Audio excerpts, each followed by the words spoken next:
Recording started. Okay, cool. So today with us, we have Rory, who's the co-founder and CEO of Trumpet.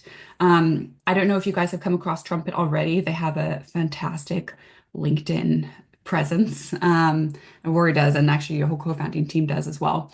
And we're going to be talking about B2B sales and their recent £6 million seed round. The way this session will work, and pretty much all of our sessions will run, is we'll do questions, we'll interview with Rory for about the first 30 to 40 minutes or so, and then we'll be doing open Q&A. So if you have any questions as the interview progresses, feel free to put them in the chat. Sometimes if a question is like a specific follow-up to something that's just been said, we'll just ask the question right then. Most of the time we keep the questions for about the last 20 minutes or so. We do tend to prioritize people who are asking their question live. So you can always just raise your hand, we'll call on you, and that way you can share a little bit more context on your question too. We'll also make sure we run through all the questions that are asked in the chat as well. I'm getting a lot of like personal DMs on Zoom right now asking about AI note takers. And yeah, it's fine if you have your AI note taker in here, but we will also be sharing a little summary of the session as well. Okay, so with that, Rory, thank you so much for joining us today. Can you share a little introduction of yourself and your journey before Trumpet and kind of founding story? Yeah, absolutely. It's good to meet you all. And yeah, thanks, Em, for having me on. I'm Rory, one of the co-founders here at Trumpet. I spent 8 years in the world of SaaS sales as an IC, just selling software, then managing teams, leading teams, building them. And I was the first sales hire at a company called Catapult and took them to post Series A. Went to a couple others before I ended up at Hotjar, which for anyone that doesn't know Hotjar, amazing company to study. They were bootstrapped. They got to, I think it was between 30, 40 million in ARR, team of 200. They then got acquired. But they were really good example of you don't need every feature under the sun to compete. They were just a brilliant company, brilliant brand, brilliant product, very easy to use, and they were outselling all the big enterprise, super expensive competitors. So went there, led the European sales team and learned a ton. So yeah, just basically being a sales nerd for the last 8 years, and then fortunate to have stumbled across the problem that Trumpet now solves today in building in this space. And that's very much around the problem that we believe that selling is hard, but actually buying is much, much harder. Most buyers have a day job. They then have to look at two, three, four different vendors. They've got to spend all this time navigating stakeholders, doing ROI assessments, looking at your features, booking demos, calls. It's very, very complex. And there's risk involved. They're putting their name on the line saying, yeah, I want to spend 50, 100, 500K on this piece of software because I think it's going to solve our problems. And we just made selling software too complex. So Trumpet solves that by helping revenue teams build collaborative workspaces, pretty much like Slack, Notion, and Google Drive combined to have a single source of truth to progress those conversations. So from that very first call right through to contract signed, even onboarding and beyond, it's everything in one space. So that's a bit about me and my journey and how I ended up building Trumpet. When you first started Trumpet, was the customer that you were selling to and was the problem that you were trying to solve, would you have described it the same way that you do now? Yeah, it's a good question. So I'd say who our end user was hasn't changed. So when myself, Nick, and Andrew were ideating on Trumpet and validating, do we want to spend the next 10 years plus of our life building and building in this category, building a generational company? We interviewed 200 salespeople and 200 end buyers to ask, does this resonate? Would you want to collaborate in this kind of way? Does it make sense? Have you used anything similar? Um, and there was an overwhelming amount of positive feedback, which is why we kind of decided to absolutely go for this. But what I'd say is the end user stayed the same, but we thought the end user could also be the buyer, and we were, wrong on that front. Like account execs, sales people, they don't have any, buying power. They have a little bit of say, but really like who we've ended up selling to, CROs, CMOs, and so forth. That's our end customer, who we're having to get the budget from. But overall, like who Trumpet's built for, the vision, like the product, what we wanted it to be, has stayed very, very closely aligned with what we envisioned from kind of pre-launch. But I'm going to go off script with the questions I sent you like right on question number two. But I know the majority of the founders in this cohort are running B2B companies. And actually, guys, if you want to put in the chat if you're B2B or B2C or who your customer is, if you are B2B, if you're selling enterprise or SMEs, that'd be really helpful. One thing that we hear from founders all the time is if they're selling B2B, especially if it's a large company, it's like, your user, the person approving the budget, and then the person you're talking to, you have three different stakeholders, and it's really difficult to work out, okay, who should you contact in the company? How should, what's the right proposition to share with which of the three different stakeholders you're speaking with? What advice do you have on like figuring out who's the first, or I guess like the lead domino, like person that you should talk to? Yeah. For anyone that doesn't come from a sales background, which I totally understand, like it's quite unique that I do. And the one thing I'd say is the value of what we call multi-threading. It is near impossible for you to speak to someone on a first call and that person to be the same person who can go through security, get this signed off, get it implemented, get it approved across seven different departments. In the world of software sales and B2B, like lots of people have a voice in the company, lots of people want to be involved. And it's our job as doing founder-led sales to guide them on that journey and say, hey, I've been through this before, and I know that you're going to get asked by multiple people on your team, what is this? What's it for? What's it solving for? It's my job to help you with that. So on that first call, you need to get visibility on who the other potential stakeholders are. You can't rely on one person. It's just, it doesn't happen, especially in an organization where there's more than 100 people, maybe sub 100 people. They're a scale up. There's not too many hierarchies. It's a pretty flat organization. One person might be able to kind of have the call, buy it there and then. It's still pretty rare in this current climate. Reason being is, indecision. Everyone is scared of putting their neck on the line and saying, yeah, I'm going to buy this, unless they have complete 100% conviction for what you've built, which they could do. So the way that you can go about multi-threading is researching the company you're speaking to before that call. So if I got on, I'm just going to point out some names. I could say, like, I could be chatting to David Harrison here. So I'd be like, hey, David, good to meet. I also noticed in your team, you've got Alistair, Mandy, and Felix. I noticed they're in marketing. Do you think they would want to be on the next call? All that, like I had to do to get to that point was look at LinkedIn, filter by job title, and look at a few other people. What it does is it shows you know them. So you've done your research, builds trust, builds confidence. And it's a really light touch to help them remove those barriers of, I don't want to share my team yet. If you're at least showing like, I've done my research, I know who could be in your team, I'm trying to help guide you. That's how you can get in front of those other stakeholders.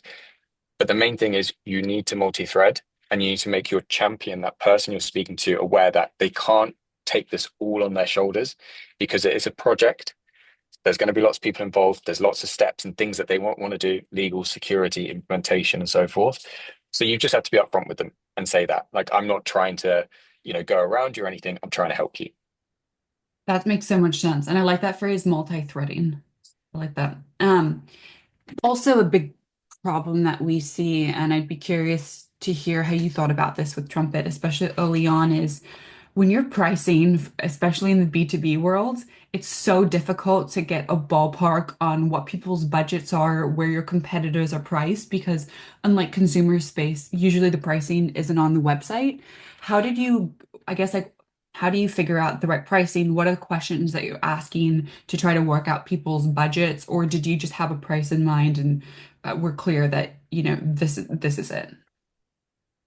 I'm going to put someone in the chat. Where is it? This guy, Kyle Poyer, Poyar. He is an expert on all things like that's his blog. So if you follow him on LinkedIn, he's great. So he's an expert on all things PLG, SaaS, how the best companies like Cursor got to whatever million ARR in 20 months or something. But he also talks a lot about pricing because the world of pricing is changing. I noticed I think a couple of AI founders in here. I can't speak to AI pricing, which I know is a big like question mark around it. Is it consumption based? Is it outcomes based and so forth?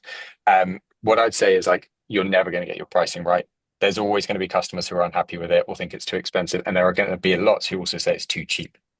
Um, the best thing that you can do is look at similar companies out there and just follow like really their ballpark because you're always going to get compared. Like we're a sales tool. So sometimes people will compare us to Gong and HubSpot. Mm. HubSpot is a CRM. Gong is a conversational intelligence recording tool like the ones you guys have on this call. Trumpet is a completely different tool, but we still get compared. So we just have to know the almost like the guardrails of where we play. But what I'd say is if you're creating a category, if you're solving a new problem, it's very likely they do not have a budget. So what we call that a consultative sell. So you're having to consult them, make them aware of the problem, make them aware of the level of the pain, the level of, or the pain of inaction. So if they don't do anything, to then create the budget.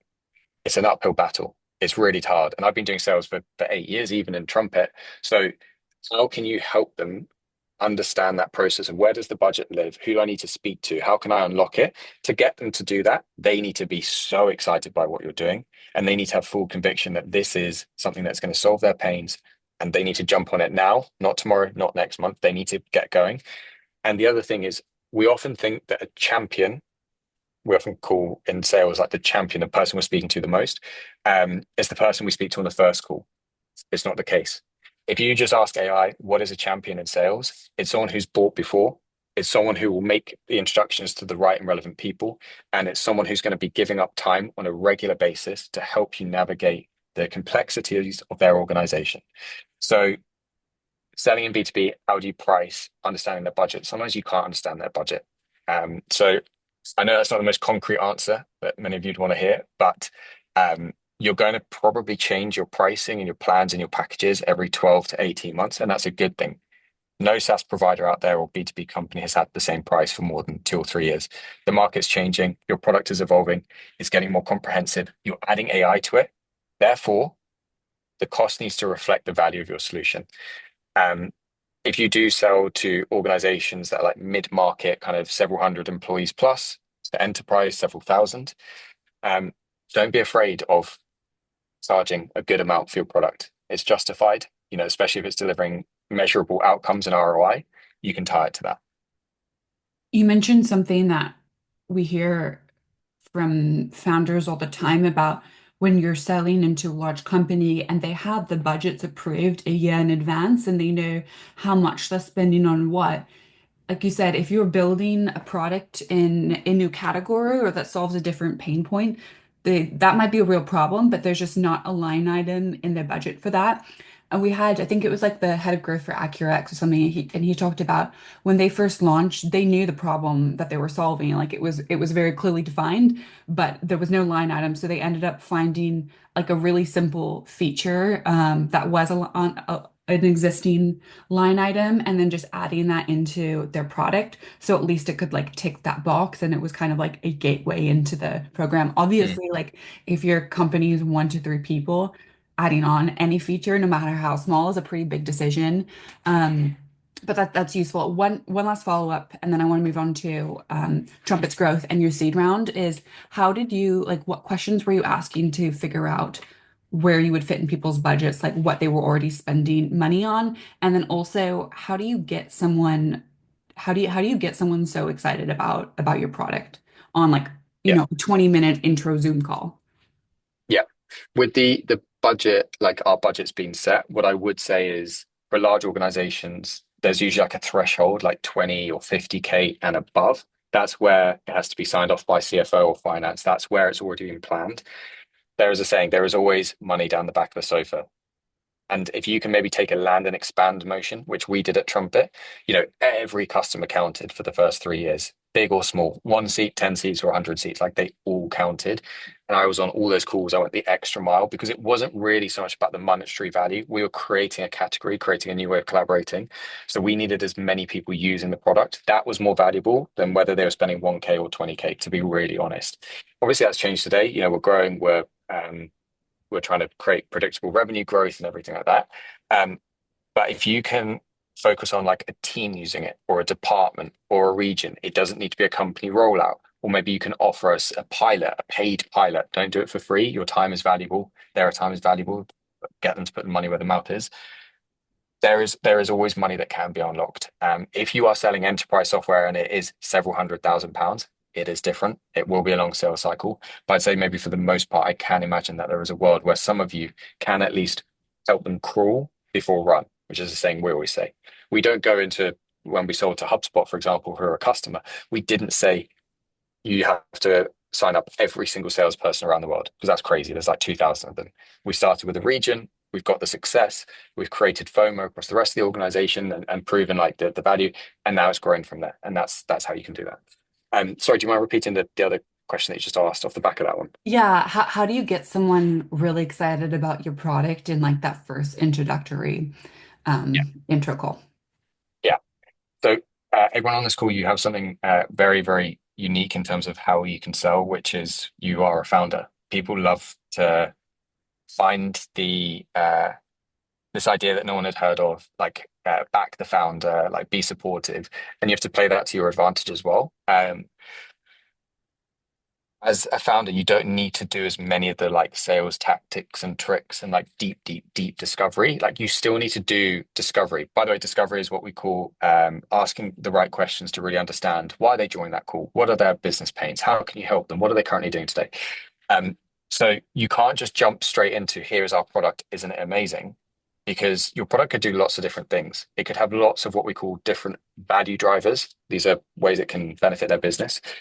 But to make sure you focus on the right things, you need to ask the right questions at the start. So, um, if any of you don't have a background in sales, it's almost like product discovery. Like when you're doing a bit of user research and really trying to understand where people's pains, like that's the most important thing you should do on that very first call is really get to know them, their team, their business. What are they focused on? Did they just have their company kickoff at the start of the year? What was discussed? What are the business focusing on this year in 2025? What is their team focused on? What are they targeted on? And why did they give up 30 minutes of their day to learn more about this new concept and that they might not have ever heard about? So with that information, you can then paint a much better story of how your product can help them. And I'd always say, like, I think it's 50% of buyers want to see a product on the first call, a stat from HubSpot. So we all know that, like, we don't want to be sold to, we want to see what this thing does, but you don't need to show it end to end in a short call. You just need to get them excited, show the highlights, show the bits that are going to be relevant to them based on what you learned in the first part of the call. The other bit is customer stories. Like if you have people winning with it, people don't like to be told, "Oh, this feature does X, this feature does Y, this feature does Z." People love to hear that when we sold to Gong started using Trumpet and it drove this much increase in their revenue velocity. Or when we started working with Third Fort in the UK, they doubled their win rates in 12 months. They want to have a bit of validation in there. They want to be told a story. And founders, we can all do a great job of telling the story of our journey, but also our customers winning with our product. So asking the right questions, showing a bit of the product on the first call to get them excited, and then tying in customer stories wherever you can, even if it's just small talk tracks. You're basically showing off. Like, and I also really appreciate like how specific you're getting because this is exactly what founders I think are joining to hear, like those exact things that you're sharing on the call. I know that you had pretty significant growth between your pre-seed and seed round. What were the key drivers of that growth? Um, you're going to get some people tell you to focus and like just double down on certain things. We spread ourselves thin. We tried absolutely everything. It's a tough market. My co-founders Nick and Andrew are exited founders. That didn't mean that it was any more easy building Trumpet. Trumpet is a tool that helps companies sell more quicker. We use it, but even that meant that it was still an uphill battle. So the things that work for us, I recommend all of you to take advantage of socials. It doesn't cost a penny. Read the book Atomic Habits, like just commit to 20, 30 minutes at the start of every single day, post on LinkedIn, become a domain expert, post value. Like it is a free resource. Our lead investor for our seed round came from seeing us on LinkedIn and engaging with me there and building those connections. We've had our biggest customers when they were looking at two or three competitors. The reason they went with us in the end is they felt that they had more conviction. And when we dug into that, they were like, you were just the more present. Like we saw you everywhere and we had a bit more belief that you were going to be the winner. And that is a playbook of what we created. We just showed up consistently on socials. So the first and foremost, it's a free resource. Please like take advantage of it.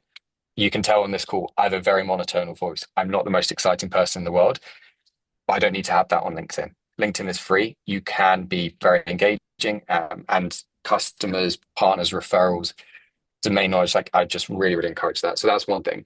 Um, the other thing is product velocity. We are in a world where I think that your product isn't your moat so much anymore, mainly because of AI. AI has removed the barriers to build. I'm building internally now. I'm a sales background. I'm a non-technical founder. So with that, your moat needs to become your brand, your team, your advisors, your go-to market, your marketing, everything around a brilliant product. So I think that every company now, their product moat will be their velocity. That is one thing that we really focused on as a team is product velocity. If we do not lead the space and keep innovating and keep taking big bets and testing new ideas and listening to our customers and getting them a quick win that day and obsessing over their feedback, a competitor will do it. We'll make mistakes. We'll make a release that sometimes doesn't work and we'll undo it. Recommend for sale for that. For sale is brilliant in terms of managing releases. Um, but product velocity can become your moat. And I don't think there's really an excuse to be slow in the current kind of SaaS climate specifically. Okay, I have a lot of follow-up questions on that. And I want to touch on LinkedIn. I think that might come up during our open Q&A with the cohort, so I'll save that. Um, One thing you just said there was getting customers a quick win and listening to customer feedback. What's your customer engagement strategy? How do you speak with your customers? How frequently and what are you asking them? Yeah. Um, you will get to a point in your journey where the small customers take as much time as the big customers to manage and to close. But until you have that problem, you need to treat every customer the same. The reason being is the small ones will shout about you more and refer you more than the big guys. Hmm. Big guys, it's just another piece of tech and it's part of their day to day. And the small guys really want to help you out as well. In terms of our customer engagement strategy, the first hire we made was our head of CS. Definitely way too big a title for day one, but actually it was part of our long-term strategy of we wanted our customer experience working with Trumpet and the product to be equal. So whenever they got messages from us, it was always like a message that they would almost want their team to send. We would really get to know their team. We would set up Slack Connect channels with their entire team and all of us as a team, founders, CS, engineering. So they felt really close to us. The thing that I'd recommend all of you to lean into is encouraging your early adopters. These are people who are taking a bet on you as a founder. Like, are you going to be around in 2 or 3 years? They don't know that, especially if you're selling to bigger companies. That's always their concern. But basically being transparent and like, look, this is what we've achieved to date. This is how far we've come. This is why we're going to be the winner. But we're going to continue to be the winner by obsessing over customer feedback, which you and your team can share, because we want to build Trumpet together with you and not for you. And the way that we do that is we have a Slack Connect channel. We have like a monthly feedback call. And like we just got super, super, super hands-on with every early customer. It didn't matter if they were big or small, their feedback was equal. Um, so that has worked really, really well for us. Early investment in that team, Slack Connect channels. We use Sleek Plan, which is a really cheap and good tool for in-app product feedback, roadmap sharing, and so forth. Because of product velocity, we always had updates going out almost every week. We've just released this, we've just released that. I would post about it on LinkedIn, and you get the team to post about it. You just make as much noise as possible. People love to see early builders building. Kind of the build in public, I know is a bit more like bootstrap and everything, but you can still build in public and show off these amazing things that your team are working on. So I think collectively, like that effort of showing that you are just in hustle mode non-stop, and you can always shout out the customers as well that gave you that feedback. Um, I'd really recommend that. The final point I'll make is your early adopters or these early customers, they're probably going to be the most patient people in the world because all of us have products that are not perfect. There are going to be bugs, there are going to be issues. You need to embrace that and say that. Like when we sell some of our biggest customers, we tell them we know that Trumpet isn't 100% yet. There are going to be things that are missing, but when you give us that feedback, you're going to see how fast we can action it. There is nothing that makes anyone more patient than them seeing that their team can give feedback, ideas, or product suggestions, and it happening either that day, that week, or just pretty soon because they've never experienced it before. That can become your mode. Perfect. A last follow-up question on that, and then I'll move to the seed round. What do you do when you get like conflicting customer feedback, or when you think you're getting customer feedback from, let's say, your lowest paying client, and you know you want to move towards servicing these bigger clients? How do you, is there like a ranking, or is there a threshold of you have to get feedback X number of times before you implement it? Yeah, so that's where Sleep Plan can help. We use Linear to manage tickets as well. You can assign like which customers are asking for a piece of feedback. So that's a good way to manage it. Um, but like you should never build for enterprise. So the main decision that you have to make, whether big or small, is would this addition to the product benefit every other customer? That should be first and foremost. The second thing is you should be, what's it, drinking your own champagne, drinking your own Kool-Aid, whatever the term is. You should all be using your own products internally, like every single week or month, or like as much as possible. So when they suggest it, you should have a gut instinct of, would we even use that? And like start looking to the future. Would a customer like Adobe even benefit from that? And it's just like sometimes you can get too hung up on data and like waiting for validation. Sometimes it's just like trusting the customer, trusting your instinct, trusting your domain knowledge, and just going with it. Like if we made too many data-driven decisions, I think we would have slowed down because we didn't have enough data. So I think in the early days, it's like having confidence in who the customers are, the type of feedback, will it benefit everyone else? Fantastic. You answered one of the questions I had about like where your lead investor came for your seed round from LinkedIn. I think, correct me if I'm wrong, but you did a 1.5 million pre-seed and then the seed was 6 million. I guess like what were the strategies that you, when you were planning for the 6 million pound round, how far in advance did you plan? Did you have a, okay, you want to start contacting investors 6 months in advance? What was that whole plan before behind that? Yeah. Um, I would recommend for all of you, it's very, very easy to get hung up on the world of investors and just think your job as a founder is about raising money and that an investor messages you, therefore they're interested. Protect your own time. Like head down building is the most valuable thing you can do. Spending time with customers is the most valuable thing you can do. Um, and if you're building a great product and people love it, that's how you'll generate inbound investor interest. They'll hear customers speak about it in the grapevine. You'll have a customer who's invested by another VC or fund, and that fund will hear about this new cool tool they've adopted, how great it's been, and then they'll come and contact you.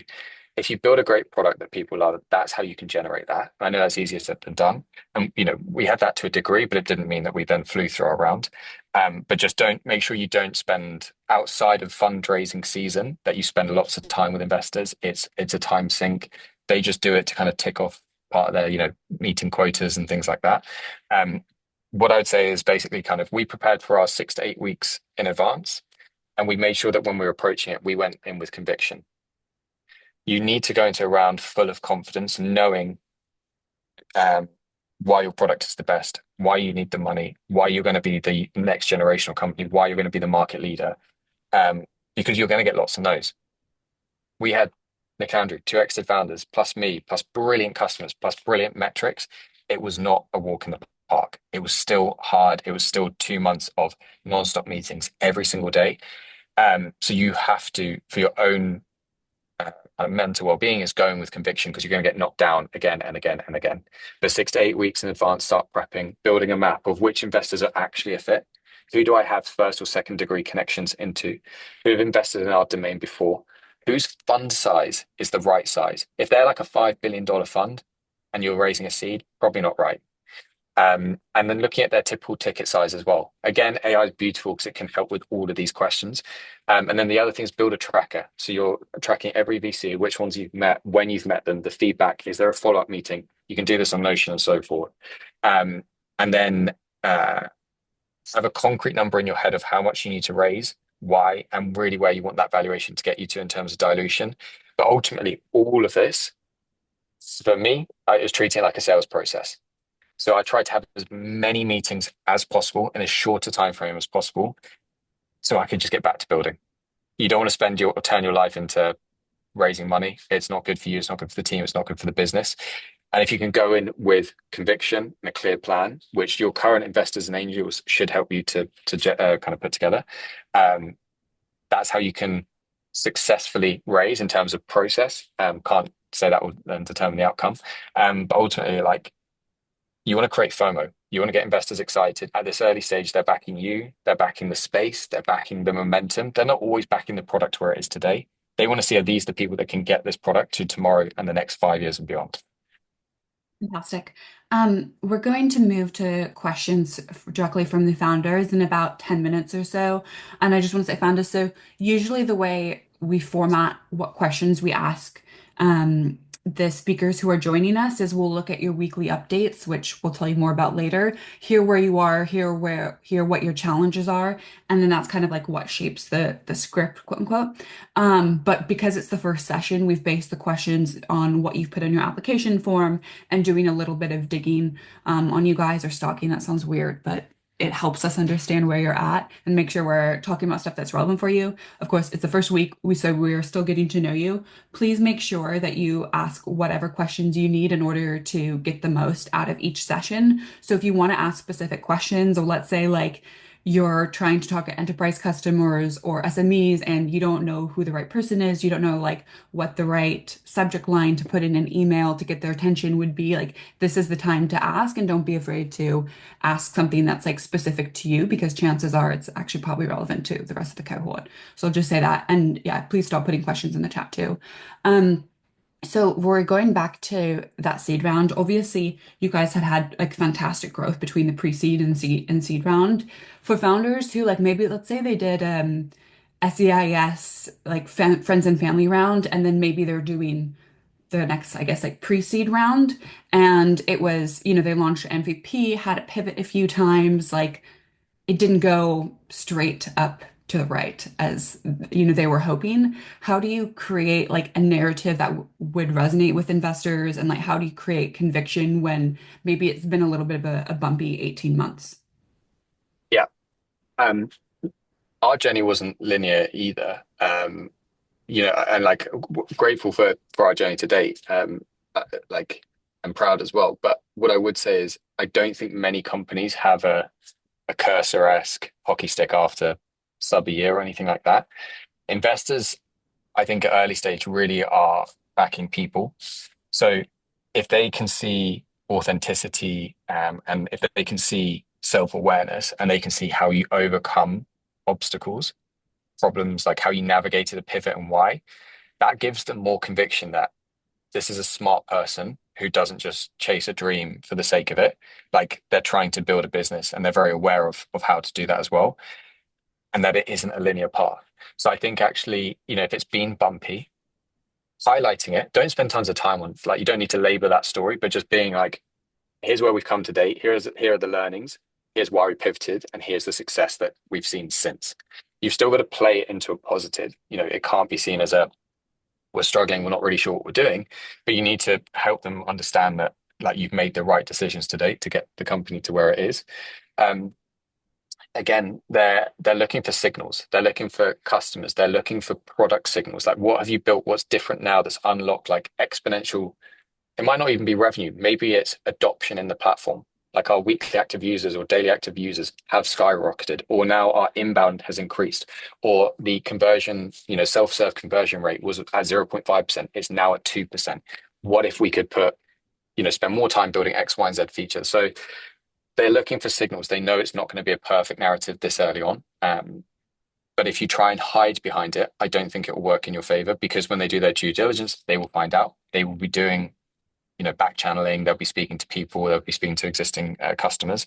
Um, they're backing you, they're backing the space, they're backing the 10-year vision, not the product of today. Makes sense. Um, in terms of the speed of the round, like what advice do you have on getting the round closed as fast as possible? Yeah. Proactively introduce customers, happy customers, if you can, letting them share the story of why they purchased, the success they're seeing, what they like, what they don't like. It's never going to be perfect again. Creating FOMO. I think with investors and like raising a round, especially if you're going down the VC route, it's easy to just look at every VC as a VC, but actually there's almost like a tiering. Like what is a tier three? What's a tier two? A tier one being a Sequoia or an A16Z, and all the kind of lighthouse logos as you call it. Um, but if you start to speak to like tier threes, maybe some of the smaller funds, the less known ones, get the practice out the way, get your pitch perfected, understand the objections, the questions that are going to come up, and start to work your way through the then tier twos and tier ones. Investors talk. So as soon as you start to basically go out to raise, you're committing, right? I'm going out, I'm going to double down on this. I'm going to have as many meetings as possible, ideally as many warm introductions as possible. Investors will then start to catch wind that X company is raising. They're already speaking to this fund, this fund, this fund. Your deck and you will appear in endless WhatsApp chats that you didn't even know existed. So the way that you build momentum is you speak to as many people as possible and you get your deck shared and you get them excited, get them convicted. Because the tier ones will be kind of seeing what the tier threes are doing. It's just this weird world, but it does happen. And the tier threes are maybe more likely to want to put in an early offer and an investment. So it's your job to create the momentum, be intense with speaking to these people and create that FOMO. And then the last thing that I'd say is get on site, have that first call, and then ask them, like, you can be very direct at the end of the call. This round is moving fast. I want to be conscious of your time, but also my time. Do you think it is worth setting up a second call? If so, would that make sense in person? I don't want to be too forward, but I just, it'd be helpful to get some direction here. We did that all the time, and people are like, no, I don't think it's for us. Great, absolutely fine. Move on. I'm going to spend more time on other investors. So, and being in person, I think it's worked for us, especially with our seed round. And the earlier you can do that, the better. In terms of I think you said like when you start your fundraising round, go full speed. What do you think about the strategy I see some founders do of essentially doing the like we're not fundraising like spiel for the first 2 to 3 months of like, oh, we're gonna raise in a little bit, here's our deck, but we haven't started raising now to essentially like gauge interest. Do you think that's a waste of time? Did you guys do it? Has it been effective? Yeah, we didn't do it, so I don't really want to say it's right or wrong, because it sounds like it has worked for other people. I think if there are investors that you've identified are like a, I'd call it an IVP, ideal, no, IIP, ideal investor profile. They've maybe backed your space, backed similar companies, similar stage and everything like that. Um, there's no harm keeping them warm, having them on a mail list and saying, like, here's the latest product release. We just signed this customer. We're still not raising yet, but I'm looking forward to speaking towards Q4 when we're going to be looking at our round. Keeping investors close, they like to feel that they're getting a bit of the behind the scenes. And that's how you actually build a relationship. Don't just see investors as like people with money funds who are going to put, 500K, a million, 5 million into you. You're going to be working with the partner with that fund for the next 5 to 10 years of your life or your journey. So it's important that you get the right people, not just the right money. So if you can build relationships with them, whether it's a deck, whether it's just product updates, customer updates, I don't think there's any harm to that. When you then go to raise, I wouldn't rush at those people first. I would still get your practice pitches out the way and then start to bring in the ones where you feel there's real likelihood. Really good piece of advice. I have a question from Elliot about LinkedIn. Is he asked, would you recommend posting every day on your personal LinkedIn, or do you think it gets too spammy? I post every single day. I have done since day one of Trumpet. It's not to blow my own trumpet, but like for Nick would speak the same. Some of the team have been doing it. They can all attest to the value it's driven, creating inbound customers, giving our prospective customers trust in why they're backing us. Like we base one thing I'd definitely say is as startups, we're not meant to survive. We're not meant to grow. We're not meant to displace the incumbents. But what we have to do is make people think that we're bigger than we are and give them that confidence that we are going to take over the world and be the next best thing. LinkedIn is sitting there for free. If you're posting every day, people like your content. Doesn't need to be perfect. I look at my content 3 years ago. I'm embarrassed what I used to post, and I used to put this like sales leadership advice. It was rubbish. I'm still not saying it's any better or like it's now incredibly good, but like LinkedIn um, LinkedIn rewards consistency, and consistency compounds. So now where we are, like the followers, the engagement that we get, it drives inbound for our sales team. I wouldn't have thought that would have happened when I first started 2.5, 3 years ago. So to read Atomic Habits, just do it. Don't be embarrassed. Don't overthink it. Put it out there. There will be tumbleweeds. Like people won't like it at first. It's your job to build your network. You can connect with, I think, 100 or 200 people a week for free. Connect with potential future customers or potential partners and just people in your world. Um, and just keep building your profile, your network. It will pay off, but it will be a 12 plus month investment. Okay, 30 minutes at the start of every single day. I need to remind myself of that too. And maybe we should even like do that as a little challenge for the founders in the cohort. I like that. Okay, got another question. And yeah, if anyone wants to ask a question live, just a reminder, use the raise hand feature on Zoom, and we'll call on you. Okay, next question is tips on raising pre-revenue. Our product still has a bit of a way to go before I believe it can be monetized, but feels like most VCs I've spoken with want to see revenue before investing, especially in this current climate. Um, I'd say yes and no. There are VCs who, if you're incredible founders, amazing domain knowledge and background expertise, and the product, they can at least try it, test it, see it, and you've almost got a pipeline ready. Maybe what we did, we built a wait list. So we raised 1.6 million pounds on a wait list of over 1,000 people that had signed up. And these were all ICP, like sales leaders, managers, and everything. So we were basically saying, we've got this product that we're building. We've now got this wait list. We have 6 months until the beta is released. We are now nurturing those people, having interviews with them, getting them close to the product. So with this money, when we then launch, we'll basically have a ready pipeline to sell to. So that's one approach. Why not create some FOMO on the world of LinkedIn? Show people that you're launching this new thing. Sign up now, be the first to hear about it. Wait lists are powerful. I'd recommend that. You could also get letters of intent. So if you've got potential customers who basically will say, I would buy this once it's ready and it's got XYZ feature, or it's SOC 2 compliant, or it has SSO, then investors will look at letters of intent as well. It's all of this is the narrative and the story you're creating. It's not like hard facts of if you have XYZ, a VC will or won't invest.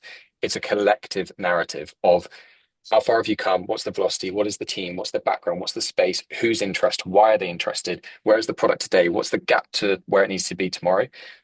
There's a lot to unpack there, but there is enough money for early stage that you don't necessarily have to have revenue. It helps. It definitely helps. But there are other ways of getting there. Think too, like we hear from founders all the time. They might hear from investors, they want revenue, so then they go out and they get revenue. And then the second they get revenue, the investors, they just come back and say, okay, well, come back once you've hit this amount in revenue. And it's always seems like there's like a moving finish line they want to see. So as you said, Yeah. like the LOI is the wait list, going to investors and say, hey, I spoke with 100 potential customers. Like the more proof points you can get rather than like focusing on a silver bullet, which Mm. doesn't usually exist, is what we've seen what for some founders. Nigella, I so apologize if I butcher anyone's name, please correct me, has asked if you previously told an investor that you were doing DD with other investors that are interested in your round, but one of those other investors backs a competitor. Should you update the first investor? Is there any context that Najila, do you want to come on and add, maybe like unmute and add a bit more context there? Because I'm not super clear on the question. Hi there, can you hear me? Okay. Yes. Yes. Okay. So basically, try to create FOMO by having several investors interested in the round. So we're actively pursuing three. Um, a lot of them were saying that there were smaller funds and needed a lead investor. We told the lead investor that we've got co-investors interested. The lead investor we started doing due diligence with and we've completed. But since doing the DD, one of the other investors who previously told us to kick in 150K went and invested in sort of a company that's working in a similar space. So not a competitor, but a similar space. Now I'm wondering, should I go back and update the first investor that we've been speaking to, who we've just completed the DD with, that actually it's going to take us a little bit longer to close our round because these other investors have gone and backed another company? Yeah. I don't want to give you, there's a lot of money on the table that I don't want to give you an answer that you then take as grace and you go in action. I think you know the situation better than any of us on this call outside of that 30-second anecdote. I'm a very big believer in life of honesty is the best policy. If you're going to be working with this lead investor for the next 5+ years, is it important to be honest from day one? And like they can help you now, like they will have other funds who can then probably put in the money. What I would say though is it's up to you. You could just say they've decided they don't want to invest after an early commit. We're now going to make up that 150K. We're hoping to do that in the next 2 weeks. If you could help us with that, that'd be great. Otherwise, these are funds that we're thinking of approaching. Do you have any feedback on those funds or anything like that? So there's a couple of ways you could play it with still being honest, but maybe not the full picture. But it's a good time to lean into them, and yeah, I wouldn't worry too much. But what I would highlight with this is when we had our round, it's always good to have as much interest as possible, which I know is like a very difficult scenario to get into. But the more demand, the more power you've got, and then if someone moves out or anything, you're not trying to have to make it up. Like an oversubscribed round is an ideal scenario because it's better to say no than try to have to do what you're doing now. Yeah, yeah. A follow-up question. So we did try to get as much interest as possible, and quite a lot of the investors, we had several conversations, and they said you need a lead. And so we were super excited when we got the lead because then we went back to all of the other funds that we were having those conversations with. And this is the thing. So then it's like the number of, so we started off with a dozen, and then in terms of ongoing communication post now that we've got a lead investor stage, it dropped to like six Yeah, in terms of those that got back to us. And then some other stuff happened, and it kept on dropping basically until we were yeah. left with three, which would have What been okay if all three came through, but yeah. what was the time frame on that? I think we started in December, Yeah. and so Okay. by January, so that was like 8 weeks. Yeah. Um, Investment rounds are very much about momentum. It's a word I said earlier. Like investors have the call, they're excited. Yeah, this is the best. Like they're trying to find reasons to say no, but initially they're super excited by what you've built. But the more time they have to look at the space and slow down, and then they've got other startups coming in, their interest can start to change. And like most partners will probably only back two or three companies a year. So are you going to be that one or two or three of them? So there's got to be momentum in the round. Like an 8 week time gap is transparently, I think, quite a long time for things to then kind of lose that momentum. So uh, what worked for us was basically saying like putting timeframes on things, like we're wrapping up the round by this date, and again that creates momentum again because it's like, oh wait, like I'm going to miss out, and that's the kind of sense you want to create. Mm. Um, but yeah, I think for everyone, the tighter you can run the process, the tighter time frame, especially at early stage, the more it will benefit you. Yeah, Yeah, no, it's good advice, and I did try some of that. I did put a time frame on some of the emails that went out, and that's how I know that it actually dropped from 12 to 6 because they yeah, didn't get back to me after that deadline I gave them. yeah. So now we are meeting with other investors. There are some angels that are helping us as well. So I think just an honest update saying that we've got all these other conversations happening is probably what I'm going to do. Thank you.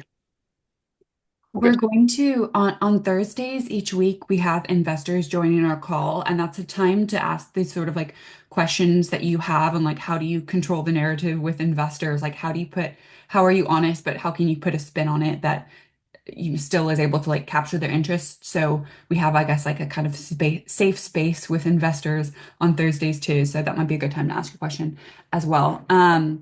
We got a question on Ash. This is kind of a follow-up to what we've been talking about on how to create FOMO with investors. Is there anything else that you want to add on that, Rory? Start with a big pool. So we both rounds we spoke to over 70 different funds, 70, and that is intense. That's a lot of meetings. Um, the more warm introductions you can get, the better. LinkedIn's really good for this. Pay for a LinkedIn Sales Navigator subscription. You can start to see who in your network that you already know, current investors, friends, family, other founders can introduce you to those funds. You can basically do that web like Rory knows Alistair, for example, and does Alistair know anyone at Albion or anyone at Sequoia? And it can start to do those dots. So the more you can do that, the more warm introductions just are like 10x better than just going in cold. So that's one way of creating FOMO, putting a time on it, and saying the round is oversubscribed. Sometimes when we'd have calls with investors, we'd be like, we're pretty much at term sheet, even though we weren't quite. We knew we were like a couple of days more, but we would just like preempt that and have a bit of confidence that this is heading the right direction. Just to then be strict with our time and theirs. Like if someone was dragging us along a bit and having a second, a third, a fourth call, and we really weren't making progress, we would say we're pretty much at term sheets elsewhere. We just need to know on this next call, is there going to be a decision or not? It's fine either way, but we've invested a lot of time to date, and this round is moving fast. So it's just these small tidbits, these small talk tracks that can help you um, generate momentum. FOMO comes from momentum, to be honest. A great question here from Alistair. Did you manage all of the fundraising yourself? How much did your co-founders get involved with your meetings? Um, I'd say it was mostly myself and Nick. Divide and conquer. We're very fortunate. There are three founders. We still have a business to run. We still had, with a seed, we were still meant to be growing and we were still selling. So I was doing calls and closing deals whilst still trying to close the round. So it was balancing definitely way too many plates at once. But as three founders, we would review the tracker pretty much daily and understand where are we at with talks, who should we deprioritize, who should we prioritize, do we have enough funds in the funnel? And then myself and Nick, like I'd basically take most of the first calls. If it then progressed, they'd also want to meet another founder. So then Nick would come in.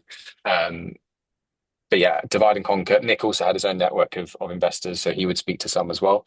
Um, so I think it's just like if you're going to get yourself ready for fundraising season, understand whose roles are for what, when you're going to be approaching everyone, what is the time frame you want to put around it, how you're going to track it, and just keep control because it can feel like it's overwhelming and get out of hand, and it very easily can. And you're going to get told no a lot, and it's going to be really, really, really it's going to kind of knock you, but like it'll be worth it in the end. Seth has asked, did you use Trumpet itself to help with the raise and build investor pods? If the process is basically a sales process, it could work. Yeah, yeah. Transparently, yes. Trumpet is free.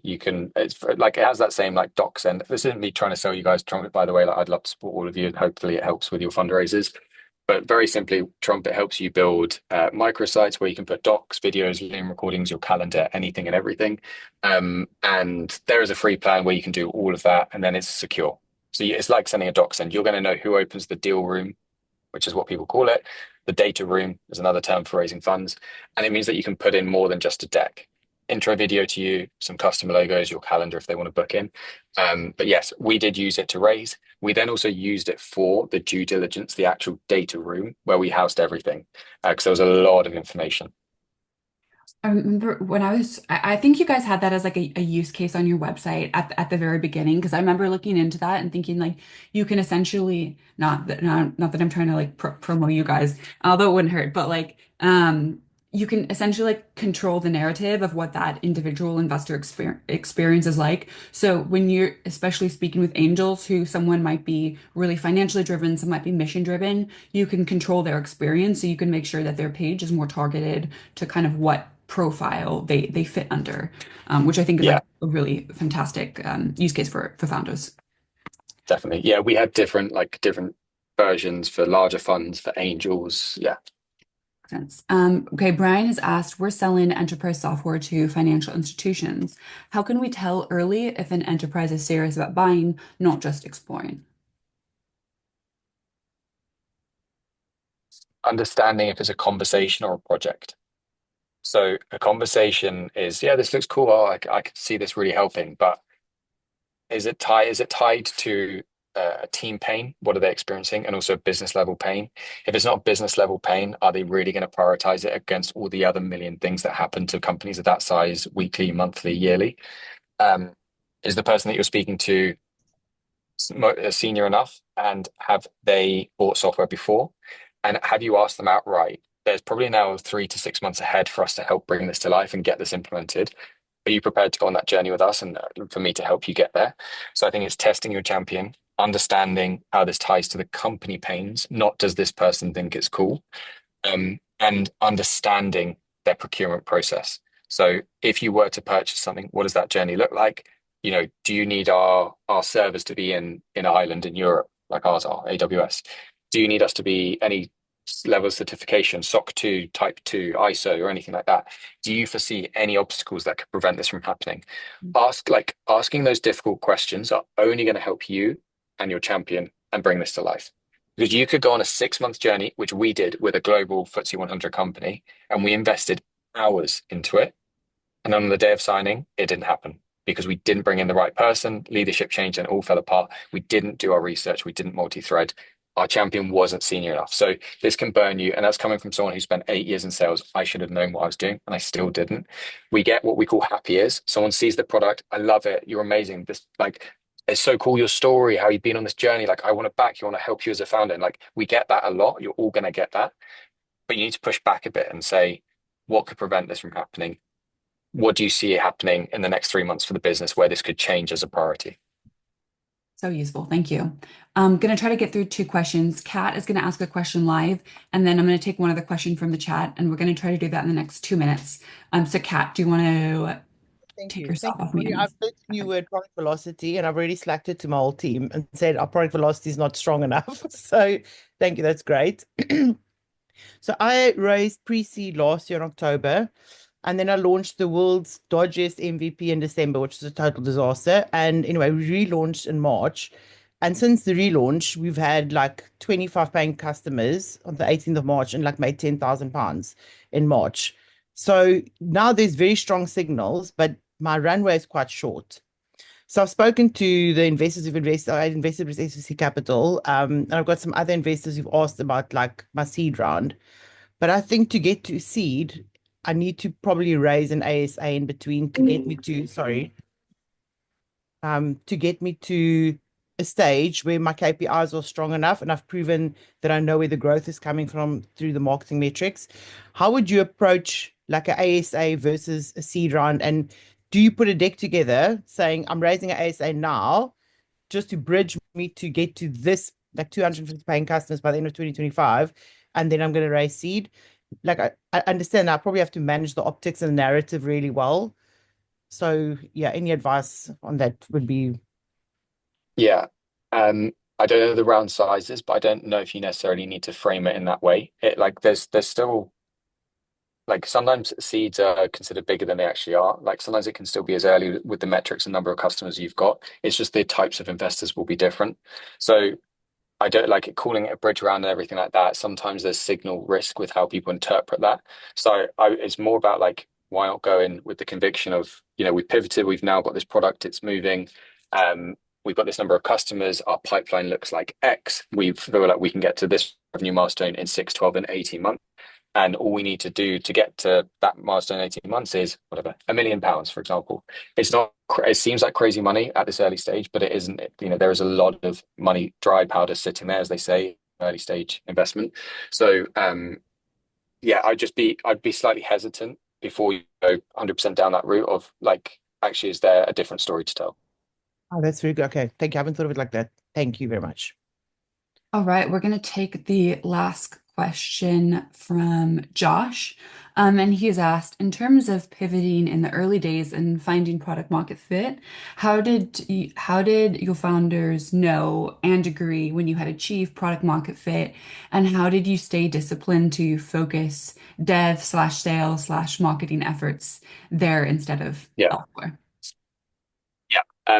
First and foremost, never forget why you built the company. Like your ultimate vision, like what is that driving mission statement that always gets the team excited and driven, motivated when there are tough days.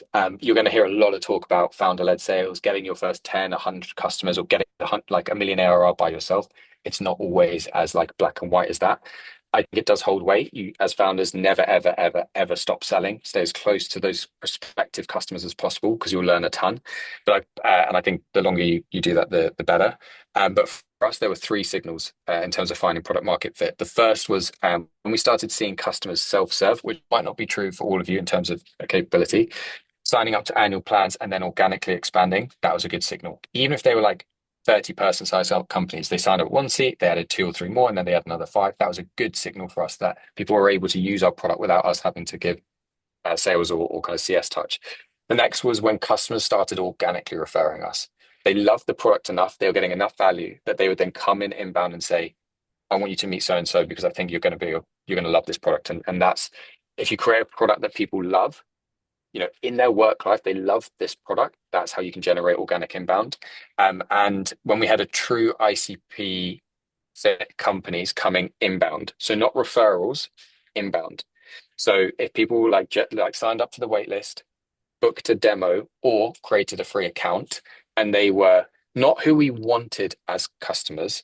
Like we could say we'd love Canva as a customer, but maybe they're not really a good fit. But it was actually a customer where we knew size of team, their tech tool stack, a bunch of other like intricacies. We would understand, are they what's called an ICP, ideal customer profile fit? When those three things started happening, we realized there is a fit here, or product market fit. You can sometimes see investors will be like, oh, it's milestones and benchmarks and everything like that. Yes, that holds weight, but you need this conviction of, is this product moving? Are people talking about it, and are people referring about it? Fantastic. Rory, thank you so much. I will